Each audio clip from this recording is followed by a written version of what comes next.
I'm going to read another excerpt from my book called Don't Stop Living. I just think there's relevant things in here that I think would minister, hopefully encourage you. As I compiled this book a few years ago, it was actually something that I did just because I used to do a blog, and I would sit down at night and to just kind of reflect on the different ways God had brought me through some things, or perhaps a revelation understanding of a scripture maybe in a new way, or just He would just speak to me comfort in different areas of my life. So I want to read you something today that I remember Him dealing with me about, and probably all of us in some way, but the title of this little excerpt is called, "You Can't Fake It in the Fire." So much of our life as a Christian is trying to walk the walk we believe is truth in God. We do our Christian exercises and our rituals with the hope that what we think we believe, we really do believe, and we hope it's true, and we really want it to be true. There are those times when doubts and confusion swirl around our hearts and souls as we endeavor to grab a hold of any stabilizing source in our life. It's a scary business, life. Wondering how we will respond in given situations also invades our thoughts and at times consumes us with that, what if scenario.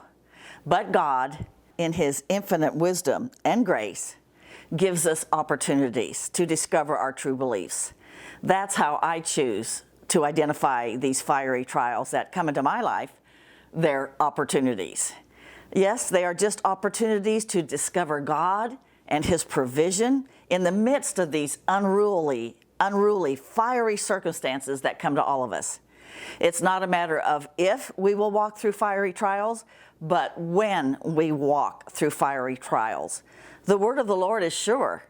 When you walk through the fire, you shall not be burned, nor shall the flame scorch you. Isaiah 43:2. We think we know what we believe and who we trust.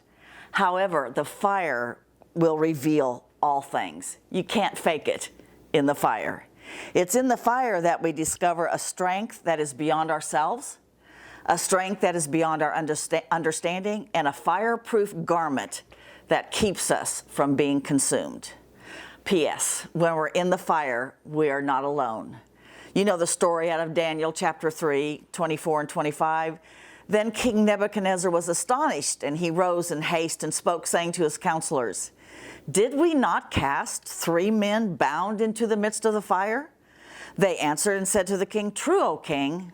"Look," he answered, "I see 4 men loose, walking in the midst of the fire, and they are not hurt, and the form of the 4th is like the Son of God." God is no respecter of persons. If He was with them in the fire, then we can be assured that He's right here with us as well. God bless you today.